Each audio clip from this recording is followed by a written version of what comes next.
Hey everyone, Meg here from I Teach Stamping, and today we're going to be making an adorable sunflower card. I love this so much. I can't wait to share it with you.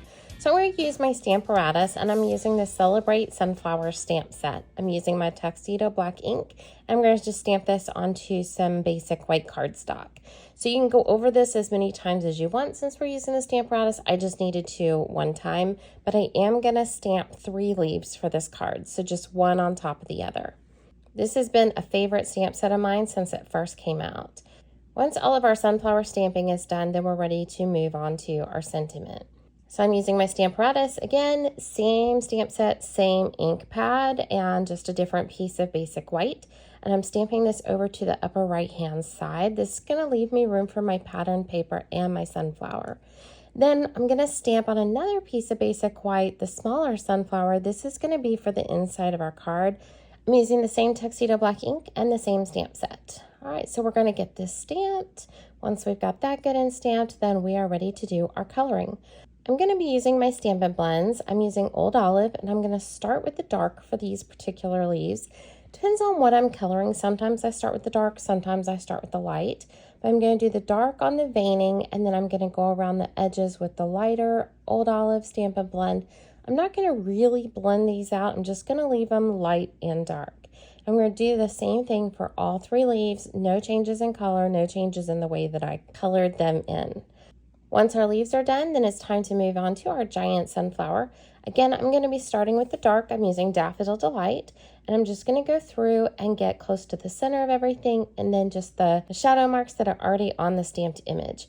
So you can do as much coloring as you want with the dark or as little coloring. It's whatever is going to work best for you. Sometimes with the giant flowers, I'll work a section at a time, and sometimes I go ahead and do all the dark and all the light. Just depends on the finished look that you want. If you wanted to have a more blended look with your markers, then I would suggest that you do them in smaller sections, so 1/4 of the flower at a time. Get your blending done, then move on to the next section.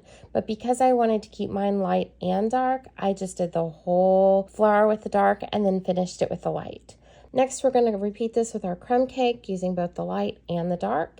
And then we're going to move on to our small flower that's on the inside of the card. I'm going to be sticking with the exact same colors, so Old Olive on the leaves, and then we'll switch over and hit that Daffodil Delight for our flower and the crumb cakes for the middle. Once we're done with our coloring, it's time to do our die cutting. Now these images will fit into the mini die cutting machine. I love that.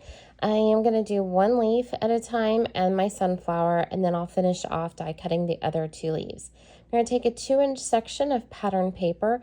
This is extra long on purpose. This way I'm sure to get it nice and flush to the top and the bottom of my white cardstock. So once it's on there, I'll just flip it over and trim off the excess. I like to do it this way rather than having my pattern paper be accidentally a smidge too short. We're going to take some linen thread, wrap it around twice, get it nice and pushed into our adhesive on the back side, flip it over, and then trim. Now this is ready to go onto our Old Olive card base. So this is going to start at 5.5 by 8.5. We're going to add this onto there, and then we are ready to add our sunflowers and leaves. But I love the way this looks already.